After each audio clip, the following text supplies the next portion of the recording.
Sejam todos bem-vindos, então. Essa é a nossa resenha e hoje a gente vai falar sobre o livro Frankenstein, né? E hoje temos uma convidada muito especial, que é a minha própria noiva, né? A Thalita. Quiser se apresentar, Tata?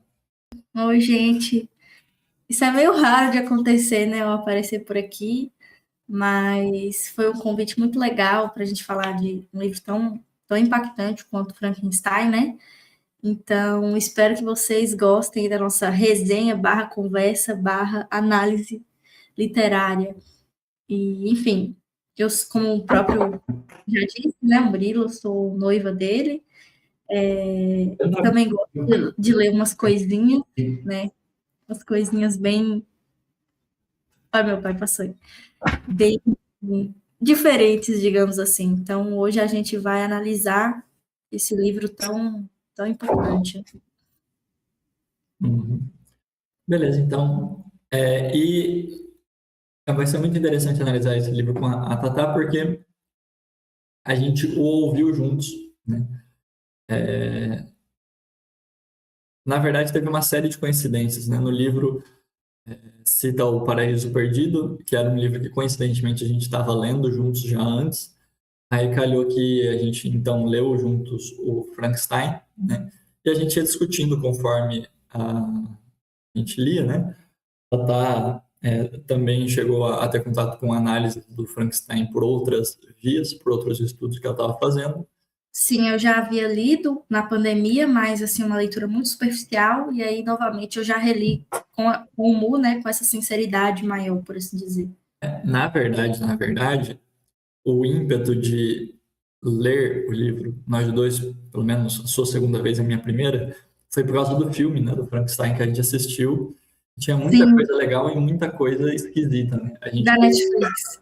A gente pode falar dele um pouquinho no final, né? Só para fechar mesmo. verdade, verdade. E aí a gente ficou nessa, né? Tipo, nossa, mas será que o livro é assim? Será que é melhor? Será que é pior? E a gente quis tirar limpo, né?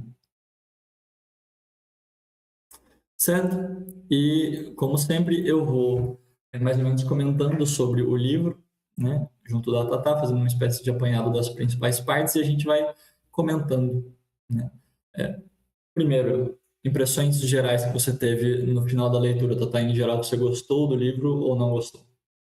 Eu acho que eu fiquei pensando isso, né, com a proposta da live. Por que que nós estamos aqui fazendo uma live sobre um livro tão distante de nós? Distante, assim, no sentido temporal, né? Mas, no sentido conteúdo, como a gente vai ver, este livro é um livro extremamente relevante, né? Para nós entendermos, inclusive, a própria necessidade humana de domínio da natureza, né? Então, o livro, como uma primeira impressão, ele é um livro extremamente importante, né? Foi um livro importante até no século no qual ele foi publicado, Mary Shelley, né? No século XIX, ali no início do século XIX, então, a princípio sem o nome dela, né? Mas foi um livro que deu muito, assim, um burburinho maluco ao redor desse livro, né? Grandes poetas, grandes escritores se debruçaram e falaram: nossa, isso aqui realmente é uma grande pérola. Inclusive, é o único livro escrito pela Mary Shelley, né? Se eu não me engano, a Mary Shelley não escreveu outros livros, foi o único livro e foi um livro extremamente impactante, né? Ela carrega ali o próprio mito do Prometeu, né? Cujo título é Frankenstein ou Prometeu Moderno. Então, é um livro que conversa com o próprio mito, né? Com a própria mitologia grega. Então, só por isso, eu acho que já é um livro extremamente curioso e relevante, assim, para a gente ter como uma leitura, por assim dizer, essencial, né? Como uma literatura no sentido do termo clássico, né? Uma literatura canônica e, por assim dizer, eternizada na história, né? E é curioso porque, de fato, parece uma coisa muito distante da nossa cultura Sim, literária, um novo mito, né? Assim, sim. não apenas parece algo arcaico, como também parece que o homem moderno é praticamente impossível de conceber outro mito, né? Como se ele não tivesse, como se ele não tivesse nem cabeça para fazer isso, né? Mas, como talvez a gente venha notar aqui, parece que a Mary Shelley, em algum sentido, conseguiu, né? se não na forma literária, pelo menos uma espécie de estrutura metafísica mais profunda. Né? Mas tá, entrando no livro mesmo, o livro começa com a carta do Robert Walton, né? O comandante daquele navio que encontra o Dr. Victor Frankenstein, né? Congelado, né? E tendo encontrado congelado, ele começa a trocar uma ideia com o Victor começa a contar ele sobre todo o episódio com o monstro, né? É interessante que o livro é como que uma encadernação destas cartas do capitão. Hum. Não deixa de ser curioso, né? Porque como a gente vai ver, a Tata que gosta mais dessas análises de estrutura literária, o livro ele tem duas grandes partes que são ladeadas por duas partes menores, né? Uma primeira grande parte, que é o relato do Victor, né? E a segunda parte, que é o relato do monstro, entre aspas, né? Sendo que antes desses dois relatos você tem a própria introdução, né, deles encontrando o corpo do Victor, colocando no navio, etc. E você tem uma partezinha depois da perseguição, né, do Victor ao monstro, ao demônio, melhor dizendo, e até eles se encontrarem no navio. Não deixa de ser curioso porque essa primeira partezinha ela como que dá um elemento externo ao livro, né? Você passa o livro inteiro ou ouvindo o Victor ou ouvindo o monstro, né? E essa introdução do Robert Walton no início me parece um pouco como o estabelecimento do juiz. É o sujeito que vai contar a história segundo ele ouviu, sem tomar partido para um lado ou do outro, né?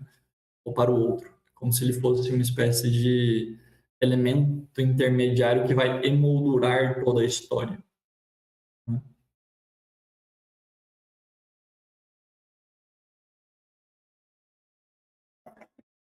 O que você acha dessa escolha da Mary Shelley de ter começado e ter colocado como pano de fundo da narração uma carta de um sujeito absolutamente aleatório à história? É interessante isso que você falou, né? Então, o livro ele começa com cartas, né? Que isso é muito específico da literatura ocidental, né? Então, o gênero carta ele é extremamente trabalhado, assim, até nos próprios no próprio Novo Testamento, perdão, você tem como grande maioria as cartas, né? Então, porque te dá aquela sensação de intimidade mesmo, né? Você está lendo a carta que alguém mandou para outra pessoa. Então, essa sacada dela foi realmente muito genial, assim, ela teve uma sacada de gênio, por assim dizer. Assim, o livro, olhando aqui o sumário, né, que ele está aqui, na minha frente aqui, eu estou dando uma pesca, é muito interessante que é como se fosse um sanduíche, né, para usar uma metáfora aqui. O sumário, ele é o topo, são as cartas, né, então você tem 4 cartas, como uma espécie de prólogo, assim, as cartas vão te ambientando ali nas expedições do capitão Walton, se eu não me engano, né? E aí ele vai dizendo quem é o Victor, o que ele encontrou, como que foi isso. Ele manda, se eu não me engano, para a irmã dele. E aí essas cartas são interrompidas por uma narração agora em capítulos. Então começa-se com cartas e depois inicia-se a narração por capítulos. Então você tem do capítulo 1 até o capítulo 24, perdão. Então 24 capítulos da narração do Vitor, na sua maioria, e por fim ali a narração do monstro. Então o monstro, a criatura, vai também contar ali como que ela realmente se estruturou no mundo. E isso é uma das partes assim mais impactantes. E aí, por fim, termina-se com a última carta. Então, você tem da carta 1, como início do livro, até a carta 4, como uma espécie de introdução, fecha-se a carta, inicia-se os capítulos são iniciados com a narração do próprio Victor. Então, no capítulo 24, ele encerra essa narração e aí entra a carta 5, como finalização do romance. Então, é uma espécie de ter uma coerência muito grande o sumário, né? É muito interessante isso. Acho que ninguém, não sei se alguém tinha feito isso, né, de entrelaçar num romance que inicia-se por cartas e como que finaliza como uma continuação daquela carta daquelas cartas pelas quais o livro foi iniciado, né? Então, isso é muito interessante. É bom a gente se atentar a esses aspectos formais, até mesmo para conseguir mesmo entender mais o andamento da obra, enfim. Mas eu acho que o mais interessante aí foi justamente isso, né? Ela começa a narração com cartas, para a narração, começa os capítulos, e aí depois do último capítulo vem a última carta. Então, isso é muito interessante mesmo, né? Acho que nenhum outro livro tem essa estrutura assim E tão, por vendo exemplo, essas 24 divisões, não tem como não lembrar das 24 rapsódias da Ilíada e da Odisseia. É sim, como se sim, fosse a né? epopeia própria do Victor, né? Do Victor Frankenstein, né? Um cientista. Então, a Ilíada e a Odisseia se trata de grandes heróis, grandes guerreiros, que é, por assim dizer, a substância da obra, né? Essa narração que eleva esses grandes caracteres, por assim dizer. E aqui no Frankenstein você tem uma espécie de epopeia de um grande cientista que foi tomado pela ambição e sofreu o resto da sua vida tentando lidar com essa ambição, com as consequências dos próprios atos, né? E para então entrar na história, a gente vai falando das partes e comentando. Isso. A história começa com uma espécie de Victor Maquia, né? Uma espécie como dizer, boa crise do Victor Frankenstein, né? Teve que me corrigir muito no início. Frankenstein é o nome do Victor, né? Do criador do Victor, do monstro. O cientista. monstro só Isso. é chamado de demônio, né? Ele não E isso é recebe. interessante. Isso é interessante. No final, a gente vai entender por que isso é tão interessante, que no gosto popular, o nome do próprio criador, do cientista, foi confundido com o nome da própria criatura, como que, né, esses dois como que se miscuem, se misturam. Então, isso é extremamente interessante. É como se fosse um erro acertado, né, do povo. Exatamente. Um erro que no fim deu certo, por assim No dizer. fim, tem um sentido. E começa com um relato da ambição dele, né? Ele herda a profissão médica do pai, só que com uma mania de grandeza, né? Uma mania de gênio. E como 90% do meio científico naquela época, ele estava fascinado com a ideia da origem da vida, né? É interessante que essa discussão sobre a origem da vida naquela época foi acendida tanto pela iminência da teoria da evolução, como também, até principalmente, pelos estudos na eletricidade, né? Vejo, por exemplo, que é isso que vai motivar uma grande parte das teorias do Freud, né? O materialismo do Freud deriva muito do fato da descoberta da ligação entre as correntes elétricas e o cérebro, né? E essa espécie de sugestão de que o homem talvez funcione como uma máquina. Então ele fica muito empolgado e ele constitui como uma espécie de ideal a construção de um humanoide, né? Agora, assim, eu não sei se a Tata ficou com essa impressão, mas quando eu vi a tese do livro, o sujeito que quer criar o homem do nada sendo um humano, eu falei, tipo, nossa, vai ser um livro materialista meio bocosão, né? Um negócio um pouco estilo Uma coisa Sherlock. puramente ficção científica, né? Sim, um negócio meio Sherlock Holmes, assim, tipo, parece que tem um mistério, mas no final sempre tem uma É, solução para a coisa. Só que não, eu me surpreendi que o livro ele tem uma veia mística sim. inexplicada. Ele mexe em coisas muito profundas e antigas do ser humano, né? Isso, expressão muito boa.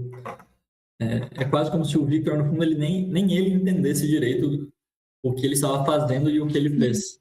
E é uma curiosidade que o próprio Victor, quando ele narra a vida dele, que ele foi uma criança comum, né? Que viveu num lar minimamente estável, com um pai muito, por assim dizer, carinhoso, muito prestativo. Então ele nasce num ambiente, gente, normal, assim, o Victor nasce num ambiente normal. Talvez seja por isso que ele tem uma mente tão aguçada por saber, né? E é interessante que, se eu não me engano, a própria mãe do Victor morre muito cedo, quando ele era muito novo. Ah, é verdade, essa Então, eles morte ligam essa. Olha só que coincidência muito interessante. A própria Mary Shelley, ela perde a mãe durante o seu parto, né? A mãe da Mary Shelley, a Mary Wollstonecraft, que foi a pioneira do movimento feminista, extremamente curioso isso. Né? A filha dela criou uma das obras mais explicativas nesse sentido do ódio, da indiferença e do não entender, né? Do não ser compreendido. Então, a Mary Shelley, ela perde a mãe muito nova, tipo assim, com dias de nascida, né? E enfim, e o próprio Victor também. Então, é essa coisa do desvendar os mistérios da vida, né? Como que eu venço isso? Como que eu decifro essa coisa da morte? Como que eu venço sobre isso, né? Uma é, coisa é além da ficção científica, é realmente um desejo de vencer essa nossa condição de finitude mesmo, uma condição que é finita. uhum. O que é uma marca do próprio, parece um pressuposto teórico do próprio livro, né? Que Sim, o criador deve explicar à criatura suas razões. sim, perfeitamente, perfeitamente. Extremamente curioso isso. E a gente vê que ultrapassa ser uma ficção científica, porque é uma curiosidade aqui, ou você já deve ter lido, que a obra Frankenstein abre, por assim dizer, esse romance gótico, misterioso, terror, essa coisa da ficção científica, né? Ele é publicado em 1816, então é o pioneiro nisso, mas ele fala além disso, né? Não é só isso. Isso é, por assim dizer, a superfície, mas existe algo muito mais profundo que É, ronda a narrativa. então, isso que é esquisito, né? Porque isso é uma coisa que me surpreendeu, assim. Porque a Mary Shelley passa a introdução anterior ao livro, né? Inteira falando que ela tinha passado um tempo naquela casa de campo com os amigos dela, tinham lido muitas histórias de terror, ela constituiu escrever a própria história, mas que tinha que ser uma história que fosse mais terrível do que a média. Sim, uma competição literária, né? E aí você vai ler o Frankenstein, não é exatamente algo que dá medo. Na verdade, é algo que dá medo, mas é um medo, ao mesmo tempo, mais silencioso e mais profundo. Né? Você não caracteriza ali o livro como um livro que dá medo. Na verdade, ele dá medo como dá medo aquela pessoa que sabe um segredo muito íntimo seu. Às vezes parece que ele joga com coisas que são muito interiores no homem e numa camada, num nível que você não consegue dominar e dizer, ah, é sobre isso que a Mary Shelley está falando.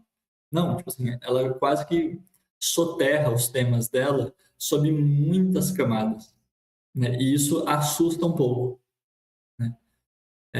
Realmente, às vezes parece que ela sabe de alguma espécie de segredo primordial sobre a vida e está contando ali sem contar. Não sei se a Tata teve toda essa esse susto inicial também, essa decepção e essa retomada, né, de uma boa impressão da obra por causa dessa comparação com o gênero com algo de terror mesmo. Não parece terror, só que depois você entende que tipo de terror exatamente é. Como foi para você? É, então, quando eu li a primeira vez, eu realmente tive uma impressão muito superficial, assim, né? Eu também não vi como um terror necessariamente, eu só realmente senti uma certa curiosidade e uma inquietação com a criatura. Porque, de certa forma, eu queria entender o porquê daquela criatura, né? Por qual o motivo dela ter sido criada. E aí, agora, com essa segunda releitura, eu fui ver que diz mais respeito a uma espécie de ambição, né, do Victor, um livro que fala muito mais sobre as consequências dessa ambição, que ele tem que contornar ali durante toda a obra, porque a obra é intensa, né, é um sofrimento ali infindável, desde quando ele cria a criatura até o final da obra, então desfecha uma coisa realmente muito profunda, muito triste. E eu também tive essa impressão de que não necessariamente foi, ai, que medo, né, um terror, mas foi realmente, tem algo de muito profundo aqui que eu preciso decifrar o que é. E diz respeito a essa ambição humana de dominar a natureza e as leis, por assim dizer, né? Só que existe algo que é imaterial, né, que é a moral. Então, não adianta criar sem ter isso por trás, porque você vai ficar eternamente ali tentando contornar os seus próprios erros. E no caso do Vitor, foi um erro assim que custou não só a vida dele, mas a vida de todas as pessoas ao redor dele, né? Porque o monstro, ele realmente, quando ele se sente ali, ele não se encaixa no mundo, e aí eu vejo um pouco da própria autora, ele começa a se revoltar. Então ele mata as pessoas ali que não tem necessariamente nada a ver com assim, com a criação em si. Quem criou foi o Dr. Frankenstein, mas outras pessoas acabam pagando por isso. Então o Victor, ele cria esse monstro e ele perde o controle total, assim. Ele é até então muito inteligente, um cientista, um homem que domina as leis, que é um estudioso, um pesquisador, mas ele se perde nessa criação e fica o tempo todo ali tentando contornar esse sofrimento, né? E fica preso à criatura. E a criatura fica presa a ele. Então Isso não é à toa tipo que assim, eles se confundem os nomes. no fundo, parece que tem uma espécie de fratura psicológica que justifica as ações esquisitas do livro, como, por exemplo, a espécie de repulsa um pouco injustificada que o Victor tem pelo monstro, e que não aparece totalmente, né? No fundo, parece uma espécie de complexo que surge quando a criatura se torna, de certo modo, um criador. Mas a gente vai entrar nisso, só para seguir Sim, vamos entrar nesses mini demônios aí. nesses o quê? Mini demônios. Esses mini demônios. Então, o livro, muito rapidamente, já conta a história da criação do monstro pelo Victor, né? Que o faz de cadáveres humanos, né? O que já tem curioso, já traz a curiosa nota de o homem ele meio que já começar a criar a sua criatura a partir do já criado, né? O Victor não cria membros, não cria uma cabeça, não cria olhos, ele só junta, né? Sim. Com o conhecimento profundo de anatomia dele, ele junta tudo, né? Uhum. E aí já fica esse negócio, né? Tipo, ele já não é exatamente um criador. Ele já precisa de uma matéria primordial fornecida pelo próprio criador, que é a carne orgânica. Mas então ele faz os remendos dele lá, dá um choque no bicho e ele acorda. Sim. Muito E, rapidamente no livro, né? hum, quiçá muito rapidamente até para o Victor, né? E realmente a reação dele dá a entender isso, né? Ele parecia não estar muito preparado para o que viria depois, né? O que venhamos e Exatamente. convenhamos é um tema bem comum a todo gênio, né? Tipo, não, vamos criar, por exemplo, hoje, né? A, uma inteligência artificial geral, né? E, tipo, tá, vamos criar, mas tem uma utilidade, é uma coisa legal, a Sim. ideia é só legal, Ótima referência. mas o que vem depois? Sabe, tipo, o que Exato. exatamente você vai fazer com esse negócio? E no livro isso é muito interessante porque a gente até se espantou com a minha releitura e a sua leitura, que o Victor cria muito rápido. Então, pelo que ele é ancorado nessa criação, pela ambição, né? Eu quero dominar, eu quero fazer, eu quero mostrar que é possível vencer a finitude, a morte. Olha só esse corpo que eu estou criando. E ele não pensa num negócio chamado depois. Tá, e o que acontece depois? Né? Qual a moral que eu vou utilizar? Qual a pedagogia que eu vou utilizar? Não, ele só cria por ambição.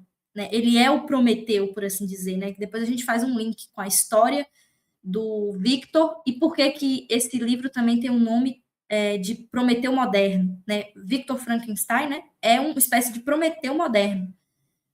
E aí o mito de Prometeu aqui fecha perfeitamente com que a Mary Shelley quis escrever mesmo, né? Essa história. Então o Victor ele cria ancorado por uma ambição, né? E ele não vê as consequências, ele não pensa no depois.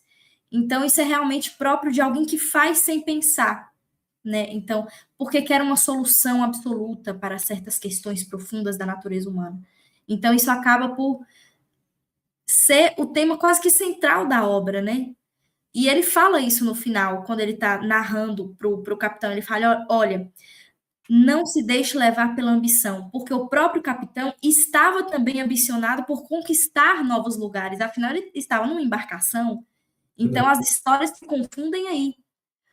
E aí ele diz isso no final, olha, não, e a obra também nos diz isso como um todo. Não se deixe guiar apenas e tão somente pela ambição, porque foi isso que me fez chegar até aqui. Então, tenha conhecimento do que há depois, de que nós não podemos dominar tudo, de que existem mistérios dos quais a gente não tem domínio.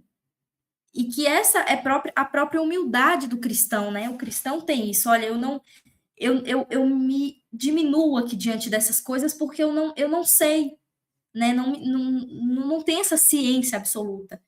E o Victor não, ele é um cientista, ele quer a todo custo dominar essa ciência e criar uma espécie de novo homem, por assim dizer, né?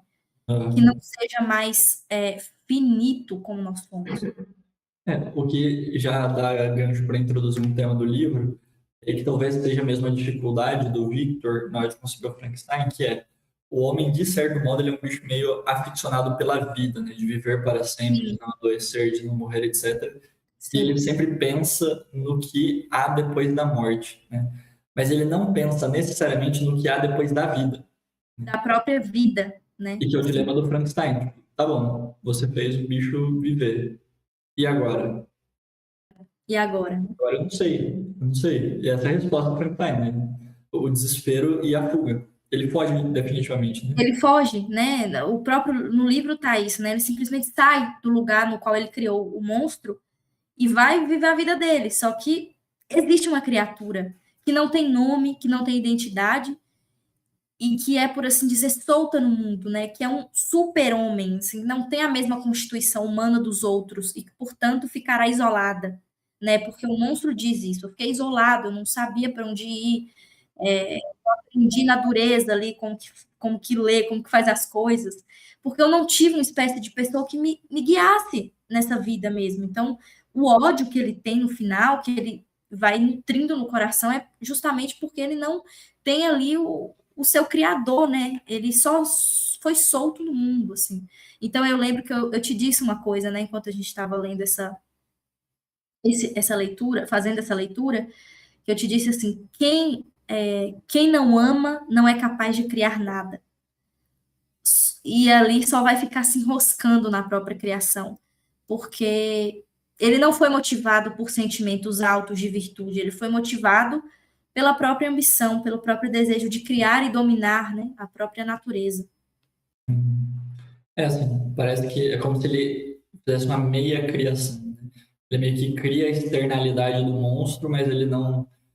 É um negócio meio cringe de falar, mas ele não cria o monstro por dentro. Tipo, ele, É, ele meio que já abandona, já deixa o monstro órfão de início, assim.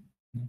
Não é sim, simplesmente uma orfandade como a da paternidade, né? Porque o pai, ele concebe o filho, né? E o abandona, né? No caso dos órfãos. Mas ali, ele não apenas concebeu o monstro, ele também criou, né? Ele não é só pai, mas ele é também criador do monstro, né? O criador. monstro, ele tem uma espécie de orfandade ao quadrado, né? Sim, o próprio monstro chama ele assim, né, de criador. De criador. E não deixa de haver aí uma espécie de eco da percepção do homem em relação a Deus. Né? Não que isso seja efetivamente, né? Mas dessa espécie de sensação de abandono do Criador para que o homem resolva as coisas por conta própria. Né? Que é pelo menos, não exatamente o estado, mas pelo menos a sensação no mundo caído, né? Mesmo dentro da cosmologia cristã. Essa ideia de, eu estou jogando o jogo da vida, mas não fui eu que comecei isso. Exatamente. E aqui a gente abre um parêntese, né, para justamente fazer referência com a própria realidade, como você falou da inteligência artificial, né? Agora eu vou ser cancelada mesmo, mas depois eu dou um jeito de arrumar um advogado. É a própria fertilização in vitro, né? Que é uma coisa bem assim, vamos dominar a vida e vamos dá-la a quem precisa, né? Vamos criar esses embriões num laboratório e implantá-los no útero das mulheres é uma coisa, laboratório Frankenstein, uma coisa assim, meio ultrapassar os limites que a natureza não consegue sozinha Mas resolver. de natureza artificial, né? É, Tudo bem. exatamente. Né? Então, quem garante que esses bebezinhos, né, que são concebidos nesses laboratórios, muitos ali, infelizmente, acabam morrendo, então isso já tem consequências nefastas, né? E muitos outros que são implantados no útero, muitas vezes podem vir com muitos problemas de saúde. Então, a gente não sabe até que ponto essa coisa contribui para uma certa loucura com a vida humana mesmo, né? Com brincar de boneca, só que com seres humanos mesmo, né? Essa coisa de dominar. E na verdade, o caso do Frankenstein é uma espécie de caso extremo, mas que mostra também explicitamente as consequências que acontecem, ainda que em dimensão, por assim dizer, dissolvida, em qualquer caso que o homem vai tentar criar vida, né? Como no caso da FIV, que é, tá bom, talvez as crianças nasçam com muita saúde e tal, mas e se eu não jogar nenhum óvulo fora? Tá bom, aí você não matou ninguém, só que aí entra naquele dilema do quem não é capaz de criar. Você está dissociando a concepção da vida do amor. Sim, É realmente como se fosse uma espécie de abuso do elemento masculino para com o elemento feminino, né? É onde não houve envolvimento das almas, apenas houve um envolvimento quase mecânico. sim, Né? totalmente mecânico. E algo de Frankenstein vai haver ali, né? Algo do pai que, por assim dizer, criou o filho sem se unir à mãe. Sim, sim. Pela própria ambição humana de querer dar o resultado, né? Olha, você não consegue ter aqui o seu filho? Venha, vamos fazer um processo através do qual você engravidará. Porque, assim, às vezes a pessoa realmente, a mulher, quer por própria ambição, né? Assim, eu tenho o direito de ter um filho. Não necessariamente. Então, quais meios você vai se utilizar, de quais meios você vai se utilizar para ter esse filho, né? Então, é aquele mesmo dilema do Frankenstein, né? Eu não penso na moral da coisa, em como isso vai reverberar depois. Eu só penso na pura ambição de criar, de me Uhum. colocar à prova através dessa ciência aqui que eu domino. Uhum. E é muito maluco porque ele não colhe nenhum fruto da ciência. Absolutamente. Ele não consegue se orgulhar da obra dele porque é um monstro. Ele não Horrível. consegue gozar da fama resultante porque ele tem que esconder o feito dele. Ele não consegue gozar de absolutamente nada. A única coisa que ele tem é uma espécie de curiosidade satisfeita. Sim, Mas até disso ele se arrepende depois, né? Quando ele sim, fala o quem dera não tivesse criado. sim. E é interessante chegarmos nesse ponto, porque o próprio monstro, né, depois de ter aprendido ali como que faz o básico, ter tido muitas intempéries com a humanidade em si, ele se sente muito fechado em si, ele não consegue, porque as pessoas não o abraçam, obviamente, porque ele tem uma aparência horrorosa. Então, ele fala dessa dificuldade para o Victor, e ele pede uma companheira, por assim dizer. Não, ele pede que o Victor crie uma mulher, uma espécie de monstra, para que ele consiga ter alguém neste mundo, né? Não ser tão solitário. E aí o Victor tenta criar, ele chega até lá, né? Só que ele é incapaz de fazê-lo porque ele olha para agora, ele olha e pensa nas consequências. Na primeira vez ele não fez, ele só quis criar. E agora ele pensa nas consequências de criar uma criatura, por assim dizer, feminina para o monstro. Porque É, o feminino, ele é misterioso. Ele pensa, né? Se eu crio uma espécie de mulher para esse monstro, como é que vai ser o domínio agora da coisa? Porque eles vão se reproduzir. A mulher tem sempre esse mistério de posteridade, de perpetuidade, né? Tem esse tema também no livro da Lefort, né? A mulher eterna. Então, ele pensa nisso, ele se coloca diante dessa nova empreitada, e aí ele pensa nas consequências e dá um passo para trás e fala: não, eu não posso fazer isso porque eu não consigo alcançar a natureza feminina. O que vai acontecer depois que eu fizer isso Pode ser que eles criem uma nova raça de monstros. E aí, como é que vai ser? Calma aí, a gente vai entrar aí. Eu abri um super parênteses comentando sobre esse ato criador e esqueci de avançar com a história, né? Mas ele cria e ele foge, né? O básico é isso, ele cria e foge. Aí, de repente, né, ele quer voltar para sua cidade. Quando ele chega lá, ele encontra o William, o irmão mais novo dele, morto, né? O irmão dele que seria o herdeiro prático do pai, assim como ele era o herdeiro teórico, né? E quem havia sido condenado foi a Justine, que eu não me lembro agora exatamente o que era na história, se era noiva do William ou... A Justine é só uma espécie de. Espécie não, mas uma mulher muito boa que estava ali presente na vida do Victor, inocente, uma mulher extremamente caridosa, boa, que cuidava do menino até, que gostava muito do menino. E aí associaram a morte da criança com a Justine. Mas a Justine, obviamente, não assassinou o garoto. Quem assassinou o garoto foi a criatura, né? O demônio. O que já começa com uma espécie de... O que é uma espécie de pecado original do monstro, né? Você vai pensar. Sim, é o primeiro grande assassinato dele, né? Então, ele começa através de uma criança inocente e assim vai destruindo cada pessoa. E ele diz isso, né? Eu não vou sossegar até matar todos os que você ama, porque eu quero que você sofra. O que eu estou sofrendo é uma revolta. E é aí que entra em Paraíso Perdido, né? Obra da qual nós já falamos aqui no início, que é uma inspiração do Frankenstein, desse livro Frankenstein, né? Que é também a epígrafe, tem uma frase que é a epígrafe do livro que é de Paraíso Perdido. Qual que é Então é mesmo? muito interessante. Mas qual que é a frase? Pode continuar falando a história aí, que eu vou só ver aqui a epígrafe rapidinho. Eu puxei. Mas beleza, então, né? Aí, essa morte, etc.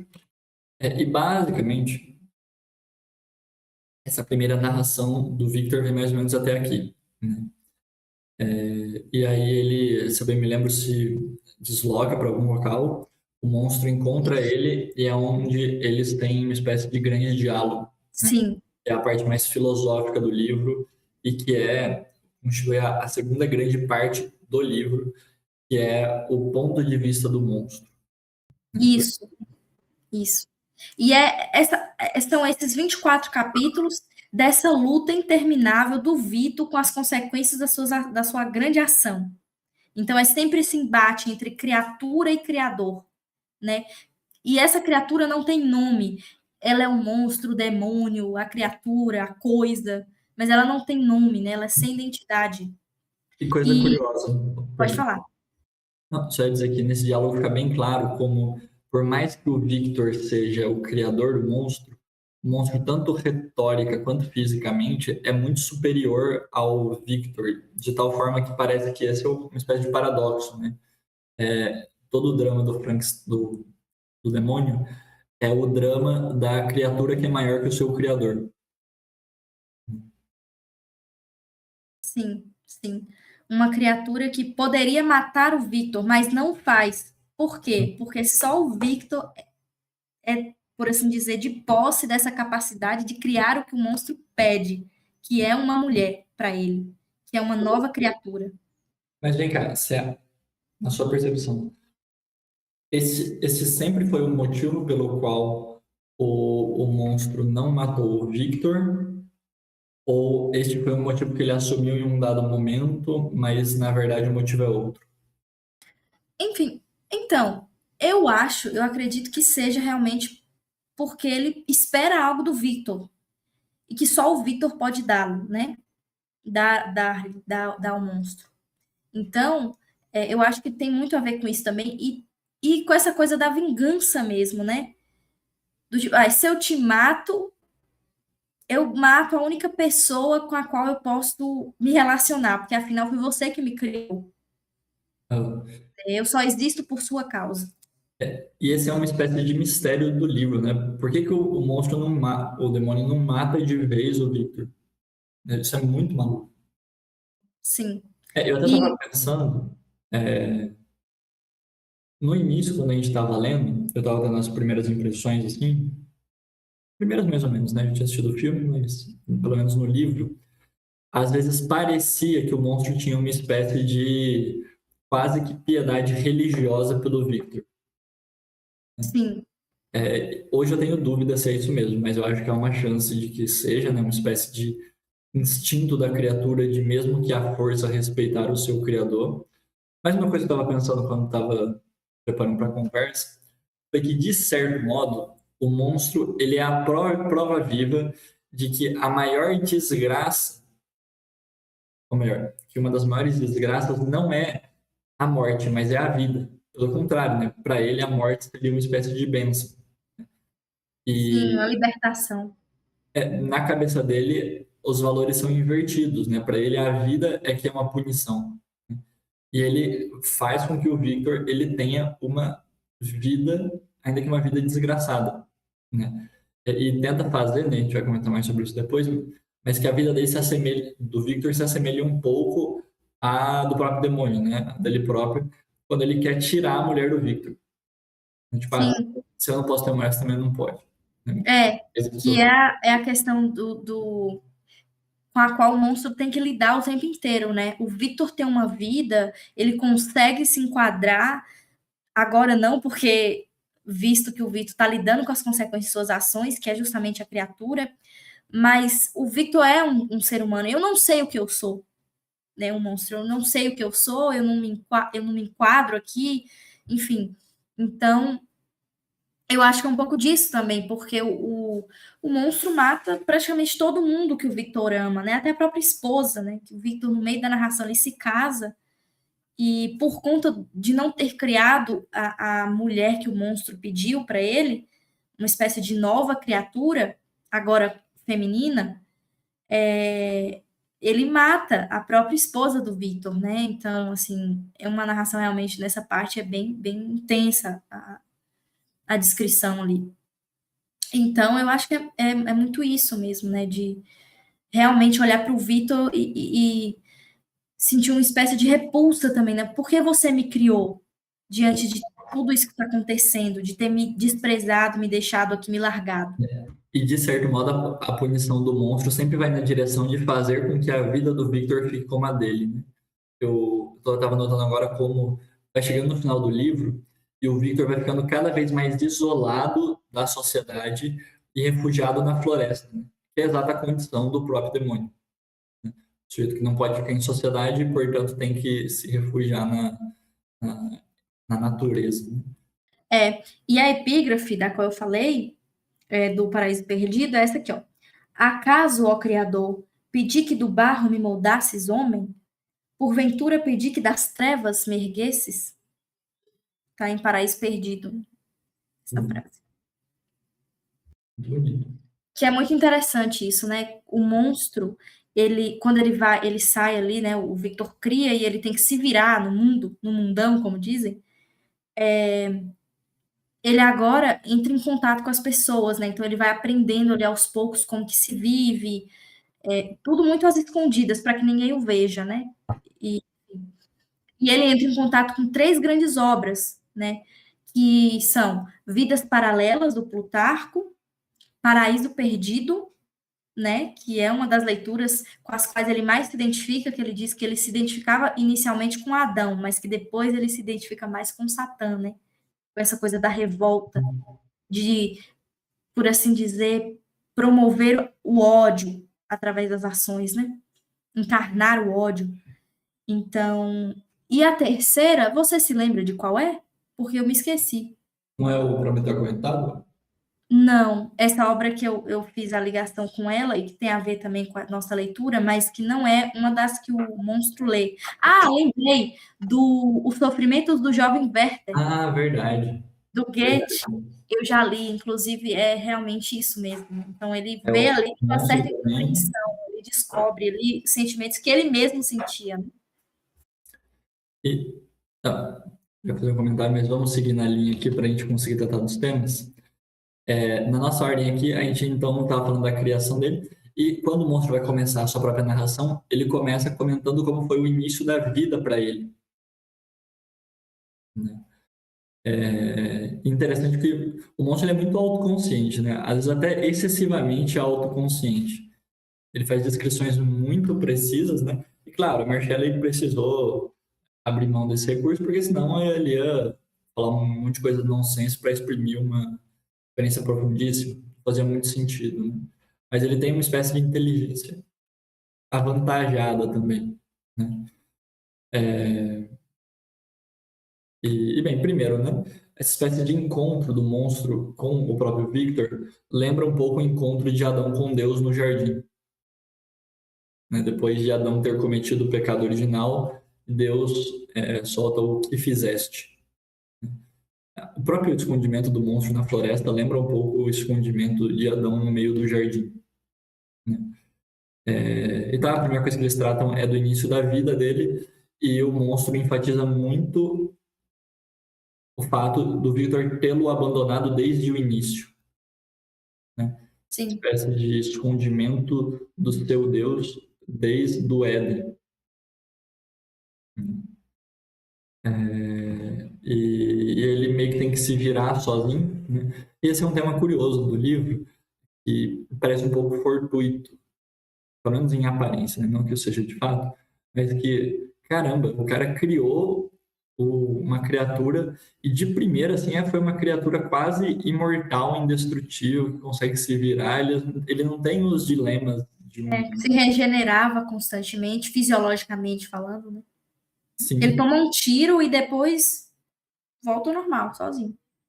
e isso chega ao extremo no episódio da hospedagem dele na casa dos Delacey, né? Ou Delacey, aquela família muito virtuosa, piedosa, né? E na qual ele foi criado, ainda que escondido, né? Vendo pelo buraquinho da fresta, sem que a família ouvisse, né? Também me lembra lá que ele ouve o Paraíso Perdido, não é? Sim, sim. E ele fala, é a obra com a qual eu mais me identifico, Paraíso Perdido. E ele vai descrevendo ali, gente, é uma leitura muito boa, sério. Então, assim, é até mesmo para você adentrar nessa capacidade do clássico de participar desse diálogo, né? Então, um clássico, ele nunca fala sozinho, ele sempre fala através de outros livros importantes, né? É curioso isso, né? Porque o próprio Paraíso Perdido ele é uma espécie de mito feito épico, né? O mito do Gênesis, né? Mito no sentido mais profundo, transformado numa espécie de epopeia, né? E o próprio Frankenstein é um pouco assim, né? É curioso que ele não conhece a Bíblia diretamente, mas ele a conhece pelo Milton, né? Pelo John Milton. Sim. As lentes do monstro são as, as lentes do monstro faz parte desse enredo que há em Paraíso Perdido, né? Ele vê o mundo como está ali e ele se identifica com aqueles personagens de verdade. Eu não sei se você lembra, mas quando a gente estava lendo aquela edição da 34, se bem me lembro, do Paraíso Perdido, nas notas, enfatiza, ou melhor, o editor ele nota como o Milton enfatiza a união conjugal de Adão e Eva, né? Essa espécie de positividade da união, não apenas do ato, né, mas realmente do matrimônio, entre aspas, de Adão e Eva, para a ordem da criação, né? Não é só tolerado, mas é querido, né? Sim, E é muito curioso, né, que talvez daí tenha vindo a carência do próprio monstro, do próprio demônio, por uma mulher, né, por uma companheira, né? Realmente o pedido dele ao Victor lembra um pouco o pedido de Adão, ou pelo menos a carência original de Adão, né? exatamente. Boa colocação. De fato, há esse diálogo com o Gênesis mesmo, né? Com o Gênesis ali. Então, o próprio monstro descobre isso através das próprias relações entre os seres humanos, que ele vai observando, né? As pessoas se organizam, enfim, se ajudam. Então, ele vai sentindo essa incompreensão, né? Eu não sei quem eu sou e eu não sei como me colocar nessa situação, né? Então, isso é muito complicado para ele. A indiferença é uma das maiores dificuldades pelas quais ele tem que passar, né? Que ele vive sozinho, isolado, completamente isolado, com um criador que ele nem sabe da procedência, né? Então, essa incompreensão mesmo, que eu acho que é um pouco que todos os seres humanos vivem, né, um pouquinho também. Então eu acho que tem um pouco aí, até da própria Mary Shelley, de ter colocado nessa criatura uma dor que é universal a todos nós, né? Que é essa incompreensão diante do próprio mundo, que é muito grande, né? Ah, quais são os três mesmo? É os sofrimentos, paraíso perdido Vidas e Paralelas e vidas Paraíso paralelas. Perdido, do Plutarco. É interessante que isso explica essa espécie de moralismo existencialista do monstro, né? Ao mesmo tempo, todo mundo fica com a impressão de que ele parece um ser relativamente bom, né? Sim, Ele parece ter um fundo muito moral, né? Vidas Paralelas, que é uma obra, é quase que a leitura espiritual dos pagãos. É uma espécie de vida de santo antes da santidade cristã, né? Tá. Existe um dilema que eu noto também na criação do monstro, que ele mesmo nota, né? Que é o fato dele não ter nascido, mas ele ter sido despertado, né? Primeiro, né? Acho que uma questão de fundo é até que ponto ele evoca as características daqueles sujeitos de cujos membros ele foi feito, né? Segundo, existe um dilema aí, né? É como se ele não tivesse tido, vou extrapolar um pouquinho a reflexão, mas eu acho que tem algum sentido. A Goldenor, com a mãe dele, né? Ele tem uma espécie de trauma durante o parto, né? Porque ele não nasceu da forma correta e ele nasceu já sendo abandonado e largado, né? Todo o livro e de fato, né, se você pergunta se ele não conheceu o Victor em profundidade, ele apenas o viu num primeiro momento, de onde ele cultiva a raiva que ele tem pelo Victor, né? E parece que é toda oriunda dessa espécie de abandono inicial, né? sim, Mesmo que sim. breve, tem as suas consequências. Todo mundo tem a sua existência encaixada, previamente encaixada, mas ele, a criatura, não, né? Ele só foi simplesmente jogado no mundo sem nenhum tipo de explicação e cuidado, né? Então, acho que é daí que vem a raiva dele. Então, por que você me criou, né? Por Ele que não quer, diabos você me né? colocou nesse mundo? O quê? Por que diabos você me colocou nesse mundo se eu fui simplesmente jogado às traças e não sei como me encontrar aqui, né? Tipo assim, ele não é só um negócio artificial, né? Também. Mas ele é um experimento, né? Ele é uma espécie de reciclagem de outros corpos, né? Tem esse tema também da vida feita meio nas coxas, né? A vida sem muito valor. De Sim, alguma forma, parece que a vida dele vale menos, né, do que a vida humana normal. Enfim, de alguma forma, a epopeia dele é justamente essa tentativa de se equiparar a um homem, né? Afinal, de onde ele teria tirado a ideia de que ele precisa de uma fêmea, se não do próprio convívio dos homens?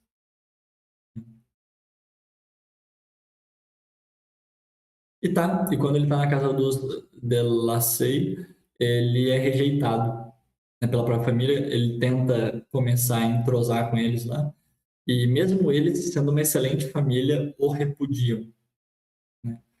Tem aquele episódio com os lobos, se eu bem me lembro.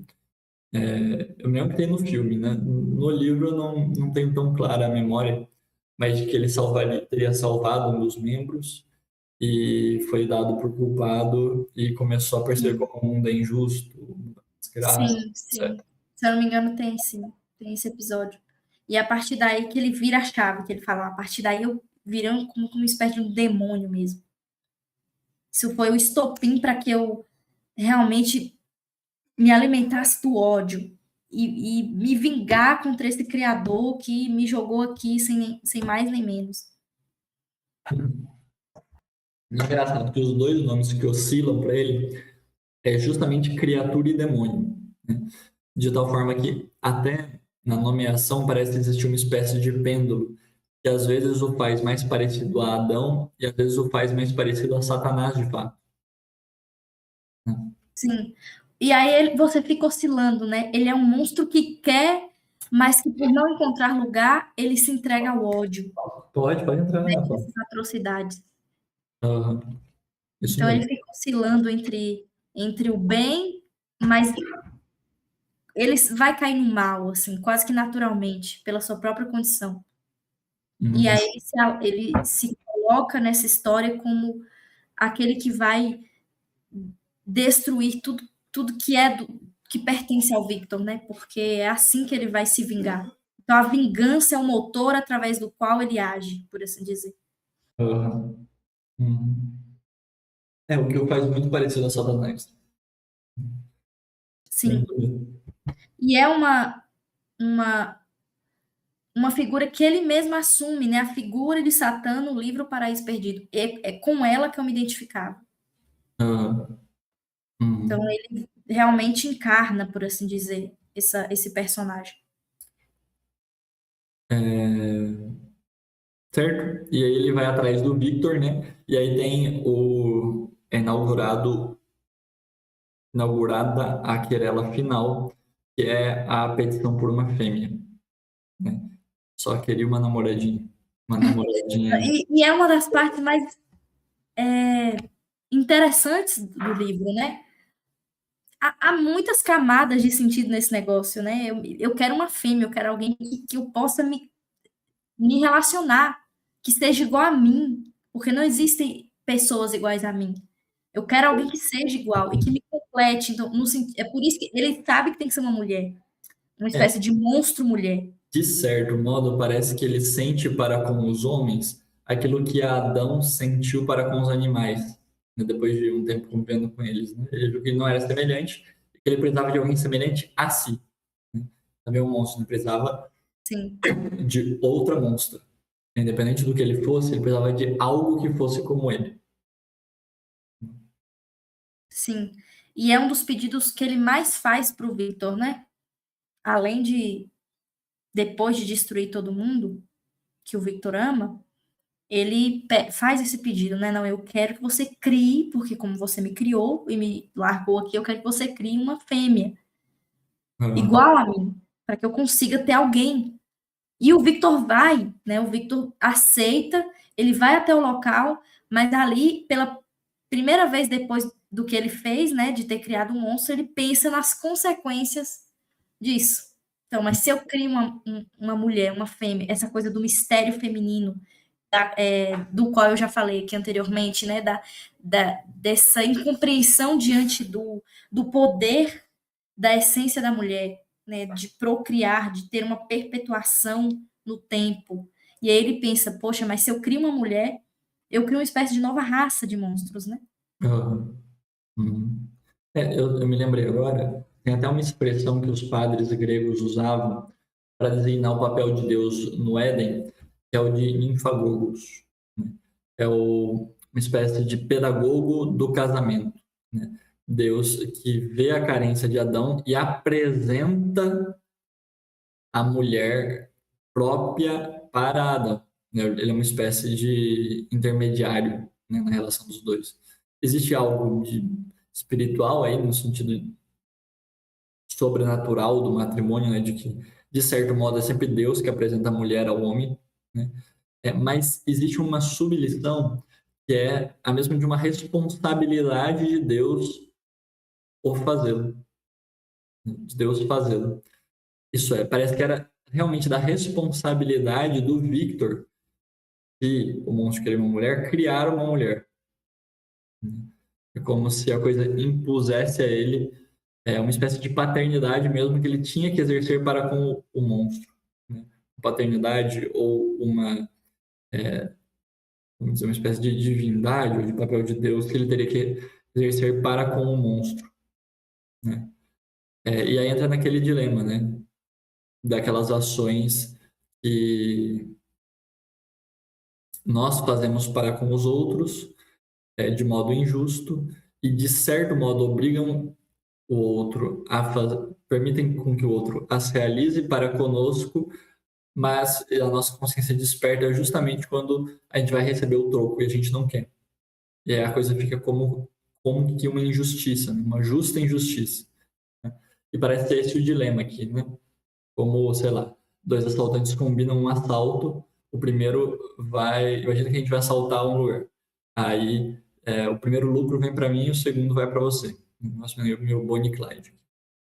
Aí, a gente assalta, eu fico com o lucro, compro o que eu preciso comprar. Aí, no segundo assalto, eu viro e falo, não, ó, eu percebi que o negócio é errado e a gente não vai assaltar, não. Justamente quando o lucro ia para você, né? Tem várias situações na vida que são meio assim, né? E o caso do monstro aqui parece ser um desses, né? Pô, você não tava com todo esse escrúpulo quando você foi me criar. Aí você me criou e agora que eu tô pedindo uma mulher, você reclama? Sim, sim. Justamente porque o monstro não. Que ele só quer ter um lugar no mundo e realmente alguém que seja igual a ele, dessa ideia de completude, né? De alguém que me complete. E o Victor tem noção disso. Ele tem noção das consequências de se ter uma mulher ali. Então, ele oscila entre, mas eu preciso fazer isso porque senão o monstro vai destruir todo mundo, pessoas inocentes, mas ao mesmo tempo eu crio uma nova raça, né? Porque eu não sei, eu não consigo alcançar, não me é possível alcançar tudo que pode acontecer através de uma essência feminina que dê continuidade a essa criatura, né? Porque o Victor, ele faz o que ele não fez no primeiro caso, que é supor as consequências, né? Sim, sim. Porque agora ele já entende realmente o que aconteceu, mas já é tarde demais, né? Ele já tem que ficar o livro inteiro lidando com as consequências, com o sofrimento profundo dessa atitude. E é nesse sentido que eu recomendo a vocês, como uma espécie de leitura paralela, para ampliar ainda mais o conhecimento acerca do mito do Prometeu, é ler o livro O Prometeu Acorrentado, do Ésquilo. Então, assim, inclusive eu tive que reler, né, depois de ter terminado Frankenstein, e ajuda muito, porque você percebe que a sina do Prometeu é a mesma sina do Dr. Victor Frankenstein, né? O Prometeu tem que lidar ali eternamente com aquele sofrimento por conta de que ele roubou o fogo dos deuses e deu aos homens, e com isso permitiu que os homens tivessem domínio da natureza. E ele Interessante fica que essa coisa do fogo dos deuses é marcado exatamente, pelo fato do Frankenstein ter sido criado sob o influxo do trovão, né? Que é literalmente uma espécie de fogo que desce do céu, do exatamente. relâmpago, do raio. Então, o Prometeu fica ali preso, por isso Prometeu acorrentado, porque acima dele, por ter feito isso, essa peripécia, cujas consequências não se pode medir, ele fica acorrentado e eternamente uma ave, uma águia come o fígado dele, se eu não me engano, e esse fígado se regenera e aí come de novo. Então ele fica nessa sina eterna até que ele seja libertado. Zeus Engraçado faz que isso é muito próprio para significar a própria carne do Frankenstein, né? Que isso. era, de certo modo, a mazela ferida do Victor e que Sim. qualquer mínimo sinal de morte se regenerava. Ah, sim, você diz do monstro. Perdão, Frankenstein. Que você chamou de Frankenstein, inclusive, de um jeito muito inteligente, como ficou conhecido o monstro pelo nome do criador. Então, é verdade. Então, leiam o Prometeu Acorrentado de Ésquilo, porque assim vai ser uma leitura que, nossa, quando eu li, eu falei, caramba, eu consigo entrever aqui o que que a Mary Shelley quis fazer com esse negócio de Prometeu moderno. Quem é esse tal desse Prometeu moderno, né? Por que que o Victor Frankenstein é o Prometeu moderno? Uhum. É, só fechando esse parênteses, e é curioso porque ele não é só um Prometeu, mas ele é o Prometeu moderno, né? Tipo assim, Moderno. os homens eles já têm vida, mas agora a nova ambição não é, por assim dizer, obter o fogo, mas é multiplicar o fogo Sim, e dominar essa vida, né? e De modo dominar a vida. que esses mistérios da morte sejam decifrados. O que é muito conveniente com a situação atual em relação à inteligência artificial, né? É do Sim, sujeito que, no fundo, o fogo não é tanto a vida apenas, né? Mas a vida racional. É o fogo da razão, um corbúnculo lá na cabeça. E, enfim, começou lá e se estende até hoje, né? sim. E os mitos gregos, eles nunca morrem, né? De fato, é uma coisa que vai se perpetuando eternamente, porque eles falam de coisas universais. Eu não sei onde eu li isso, mas tem um estudioso que dizia, né? Você não cria o mito para explicar o homem, mas o homem é explicado através do mito, né? Então, o homem está ali naquelas histórias. Então, você faz as histórias para entender mesmo o homem, não o contrário. Olha para o homem para entender o mito, né? Uhum, uhum. Como se você estivesse fazendo uma espécie de análise estética da obra e vamos analisar a estrutura do mito. Não, tipo assim, no fundo é o mito que está te explicando. É quem é o homem, quais são as suas questões, né? Uhum, uhum. Daí que vem um comentário porque pegou numa veia aqui, essa coisa de, não, vamos analisar a estrutura da obra. A gente até pode fazer isso, né? Mas no fundo, a obra não foi criada para ter uma estrutura, né? Não foi criada para se referir a uma realidade, né? Ainda que sem realismo. E o fato você só entende uma obra quando você entende a realidade da qual a obra está falando, né? É a mesma coisa que você falar, tipo, eu entendi qual que é o arquétipo de Prometeu, portanto, eu entendi a obra. Não. Você entendeu Prometeu acorrentado, você precisa entender o que é o homem. Sim, perfeitamente. Para entender isso, você precisa ser homem, em algum E sentido. realmente focar nessa coisa do homem, da sua ambição, das suas conquistas, do seu domínio e quais as consequências disso. Você está pronto para lidar com as consequências daquilo que você faz por ambição? Porque isso vai ser uma questão eterna, né? Então, como foi a do Victor? Ele ficou eternamente sofrendo ali durante a vida. Só teve liberdade depois de morrer, né? Ah, e continuando nossa linha histórica, já encaminhando para o final. Então, o Victor inicialmente concede fazer uma fêmea para o monstro, né, para uma espécie de responsabilidade, entre aspas, que ele sente, mas no processo ele, ele desiste e Existe. estoura todo o negócio. Né?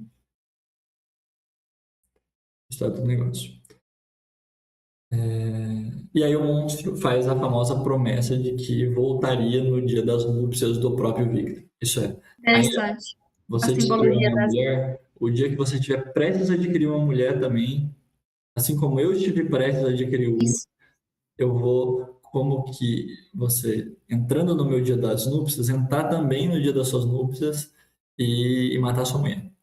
isso. E foi o que de fato ele fez, né? Ele matou a Elizabeth, que era a recém-noiva agora a esposa do Victor, né? Ele mata assim a sangue frio e o Victor tem que conviver com isso. Então ele foge, ele corre por aí tentando escapar ou matar essa criatura e se livrar disso. E antes ele mata o Henry Clervaux, né? Que era o Isso, melhor amigo do isso, Victor. E ele de mata desgosto, o pai do Victor morre depois também. isso, Tipo, isso. Então, só o Victor sobrevive, né? só o Victor. E, e há esse tema da vingança, né? Da vingança absoluta, do fazer o Victor sentir o que ele sentia. Agora, assim, ele faz essa ameaça desde o início. Né? Então, assim, de certo modo, não é querendo dar mérito excessivo para o Victor, mas há de se pensar, né? O Victor, ele sabia que o monstro poderia fazer isso e que quereria fazê-lo de fato, e ele aceita perder a sua mulher para salvar a humanidade, por assim dizer. Né? Ele poderia só fazer a namoradinha que o monstro queria ali e ficar tranquilo. Sacrifica, né? Mas ele sacrifica. Ele, Ele ele realmente tem dois oferta a caminhos. Elizabeth. Ou eles dá essa mulher que o monstro tanto pede, pela qual o monstro tanto implora, e aí ele cria uma espécie de nova raça e não tem mais controle, o negócio vai se espalhar, ou ele se casa, ou ele tem a esposa dele. Então ele escolhe o caminho de se casar, ter a esposa dele por um tempinho e sacrificá-la em nome de realmente não permitir que esse monstro se reproduza, por assim dizer. Inclusive, o monstro era para ser brasileiro, né? Porque ele fala que ia fugir para as Américas. Já pensou, gente? Família, Vai ver família. ele tá em Chique Chique Bahia. Às vezes é. Ou em Não Campos se fala Goytacás. disso, amor. Tem um pessoal lá que parece. Herdeiro do Frankenstein. Herdeiro do demônio. Mas tá. Mas tá. E ele vai e faz mesmo no dia das núpcias, ele mata, né? É interessante, né, que a mulher do Frankenstein, ou melhor, a mulher do demônio está nas mãos do Frankenstein, do Victor Frankenstein, e a mulher do Frankenstein está nas mãos do Nas demônio. mãos do demônio, exato. Então, É uma espécie de X, né? No final ali isso da obra, você vê esse X muito claramente. Por isso que o criador com a criatura se confundem, né? é um pelo Ambos ficam, privilégio. Oi. ambos ficam sem, né? Ambos sofrem, ambos ficam nesse embate eterno. Um pelo privilégio da inteligência e o outro pelo privilégio da força, né? Exato. É interessante que essa ambiguidade entre o que é o fogo, é a inteligência ou a própria vida, há uma espécie de lição, né? Que é, no fundo, apenas quem tem a inteligência dentro da obra, no caso o Victor, né? É que pode passar essa espécie de chama para avivar a própria criatura, né? Como se a inteligência do homem é que desse a vida aos humanoides que são criados, né? Aos demônios que são criados. Sim. Isso também é um questionamento com a nossa própria capacidade de criar, porque nós temos essa capacidade, de certa forma, e a própria é, teologia diz isso, né? Que o ser humano ele é uma espécie de co-criador com Deus. Uhum.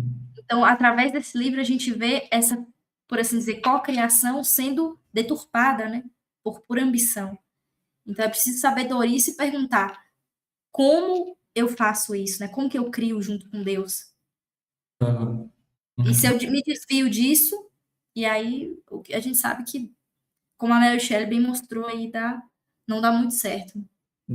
Dá no que deu. Dá no que deu. E aí a gente tem o finalzinho, que é a famosa caçada até o Ártico, né? O Victor fica maluco atrás do demônio É, e ele fica meio possesso mesmo, perseguindo ele por diversos terrenos, né? O que lembra muito algo da Odisseia, assim, tipo, passando por diversos cenários, exato. até não exatamente como um retorno à casa, né? Mas uma vingança por sua casa, né? E é interessante que realmente a vida do Victor fica muito parecida à do monstro nesse ponto, né? Eu Sim, comentei sobre a coisa dele já estar sem mulher e sem família, igual o monstro, né? De ter que viver na floresta. E eu não sei se você lembra, eu até falei durante a leitura que isso me chamou a atenção, que ele fala, e independente da situação onde eu me colocasse, nos cenários mais inóspitos, eu nunca morria, o Victor falando, né? Parecia que havia uma espécie de anjo me ajudando. sim. É uma passagem até bem misteriosa, porque não parece que esse anjo é o demônio. Realmente parece que é uma espécie de providência, entre aspas, né?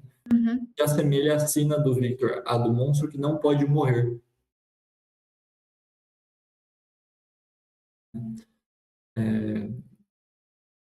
E que é fadado a uma certa indefectibilidade, né? E aí o pessoal encontra ele no Ártico, né? Ele conta justamente toda essa história, e morre, né? E morre satisfeito, né? E ele faz a única coisa que o monstro não consegue fazer, né? Que é morrer. Quer morrer. E aí fica esse questionamento, né? Ele tentou tanto dominar a vida humana, desvendar os seus mistérios e ultrapassá-los, e no fim ele morre como todos os seres humanos, porque é algo inerente à nossa condição, morrer, né? E o monstro, não, ele fica, como o próprio final do livro literalmente diz, né? Ele se perde na escuridão, ele pula a janela ali da embarcação e se perde na escuridão, com a tentativa também de se suicidar, mas ninguém sabe se isso acontece ou não. E interessante que o final do livro já dá a entender isso, né? Que a morte é uma bênção e a vida é que é a punição. sim. Porque a morte foi, de certa forma, uma libertação para o Victor, né? Uhum. Aham. E há ali uma contraposição também, porque o monstro ele diz que se mataria numa pira funerária, né? Numa fogueira, né? Uma Sim, fogueira de São João. E é interessante, né? Que é uma contraposição entre o fogo da vida, o fogo que dá vida, e o fogo que dá morte, né? Ele não morre de qualquer jeito, mas ele morre com o fogo. Espécie de elemento que serve tanto para reavivar quanto para morrer, né? Ele não vai morrer pela extinção do seu fogo interno, por assim dizer, mas pelo excesso dele, né? Já que eu não consigo me matar pela redução deste fogo, eu vou acendê-lo até, subtende-se, né, esteticamente, eu vou acendê-lo até o extremo para ver se pelo menos isso me consome. exato, exato. E interessante que é o elemento do fogo, do caso do Prometeu, que é o mais importante ali, né? Porque ele foi justamente punido por isso, por dar o domínio do fogo aos homens. E a criatura tenta se matar pelo fogo, né? E nesse sentido, Prometeu se parece mais com o demônio do que com o Victor, né? Sim, Porque o Victor consegue morrer, mas o demônio, assim como o Prometeu, não consegue. Ele sempre se regenera. exato. Nossa, muito interessante, até porque o Victor com a criatura se misturam ali, né? Não é à toa que eles foram confundidos como o mesmo personagem no livro. E quer ver uma coisa que eu estava notando também? Talvez seja só um recurso narrativo, mas é muito curioso que este final aconteça no Ártico. Né? Talvez a Mary Shelley tenha colocado isso só para dizer que eles foram até o extremo da caçada, Sim, da ambição também de desbravar, né? da ambição. Sim. Mas eu fiquei pensando, falei, nossa, pô, mas ele vai fazer uma fogueira bem no Ártico, sabe? Tanto jeito de se matar e você É, vai uma fogueira no meio uma do gelo. fogueira no meio do gelo, tipo assim, que ideia, né? É as ideias. As ideias. E eu não sei se isso tem de fato algum significado, né? Talvez tenha, porque são dois elementos muito antagônicos. É tipo, sei lá, o cara falar que vai morrer afogado no deserto. É, e eu não sei, realmente essa espécie de moldura fria, né? Este final quase que enfatiza a própria pira, né? Assim, ele vai chegar ao extremo de contrariar a natureza do local para morrer daquele jeito. Porque precisa ser daquela forma, precisa ser um suicídio queimado. Né? Sim, Ainda que a perfeitamente. gente não saiba se deu certo mesmo. É um mistério da narração, né? A gente só sabe que ele foi para a escuridão, se lançou na escuridão, mas não sabemos de fato qual o fim da criatura. E isso é um pouco instigante também, que é algo muito criativo da autora. Você acha que ele morreu ou que não deu certo, Tata? É um mistério, assim, né? Imagina, pela lógica, ele deve ter se regenerado. Mas ninguém sabe se ele também não conseguiu ali, de alguma forma e de um jeito muito certeiro, e pã, conseguiu o que ele queria. Então, Ainda que ele realmente, nunca tinha sido afetado por algo tão extremo como o fogo, né? é, também existe essa questão, né? De será que realmente o fogo faria isso? E E você fica acha esse mistério. que faria ou não? Bom, eu acho que deu certo, porque eu nunca vi um monstro andando por aí. E pela lógica era para ele estar aqui com a família dele. É, sei lá, tinha matado todo mundo, né? Porque não teve mulher para ele, né? Ficou sem mulher. Né? Você torce para que ele tenha conseguido ou que ele não tenha conseguido? Olha, tem circunstâncias que eu torço para que ele tenha conseguido. É. Mas enfim, aí a gente elocubrando demais, e fazendo gracinha. E para encerrar, tá. Para encerrar, para você, Tatinha, qual que é o ápice do livro? O ápice, eu acho que o mais interessante foi justamente esse diálogo no qual o monstro pede que o Victor crie uma mulher. Porque esse tema da mulher é muito interessante, né? É um tema que eu tenho estudado também. Não sei se vocês conhecem a Débora. que tem feito pesquisas acerca do feminino, realmente do movimento feminista, do que é a mulher, da morte da mulher, enfim.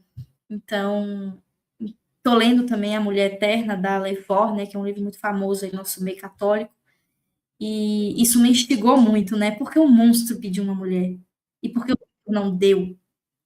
Então, essa foi uma das partes, assim, que eu mais fiquei vissurada, assim mesmo, né?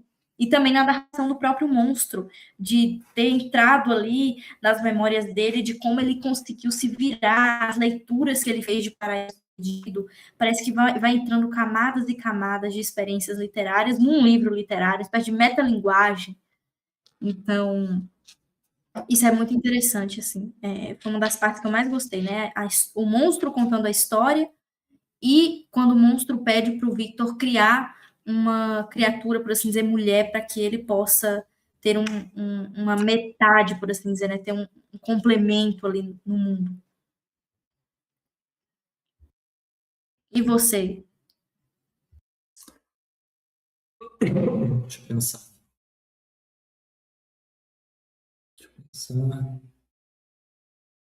Eu gosto do momento da criação do monstro.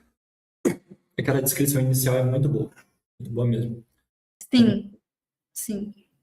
E porque me interessa esse tema mais mitológico mesmo, né? De como exatamente ele conseguiu fazer esse negócio. A coisa Inclusive, científica, né? a gente pincelou, mas só enfatizando esse tema, né?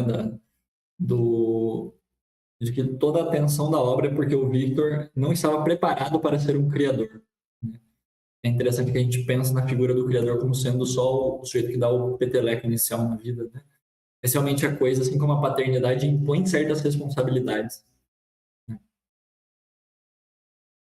E que, do ponto de vista da cosmovisão cristã, né, Deus exerce por meio justamente da ordem natural. Né? Por ela que ele dá de comer, que dá lugar para dormir, etc. Sim.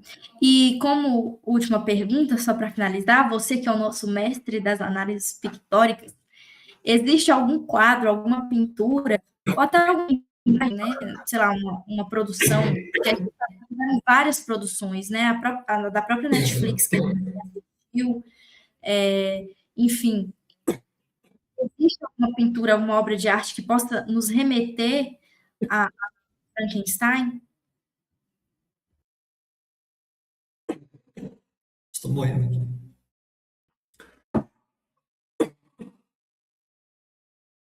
Peraí. Dilemas do vício em chimarrão. Às vezes cai erva na garganta. Toda ação tem uma reação, todo vício tem uma consequência.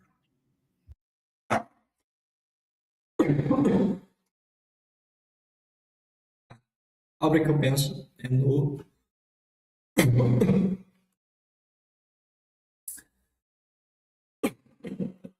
Oh, meu Deus. Não é essa. Eita, Eita, tem. Essa obra ela tem dois nomes pelos quais ela é normalmente conhecida, né? O título mais legal é Itenia Coração. Mas o nome mais sóbrio é Uma Autópsia, do Henrique Simonet. Deixa eu pesquisar, ver se eu consigo colocar ela aqui.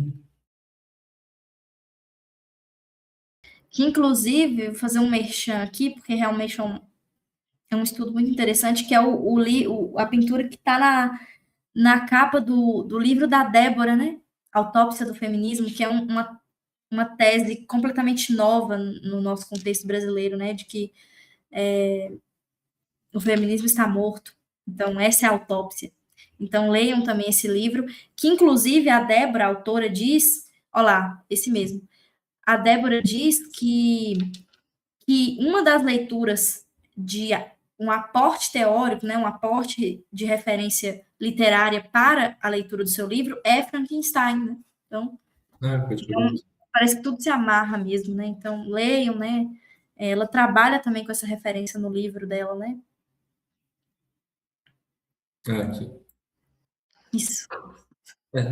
Cuja ênfase está aqui, né? Nessa sessão, principalmente, do doutor com o coração da mulher na mão. Né? E assim, é claro, né? Isso daí varia muito de interpretação, dependendo do contexto.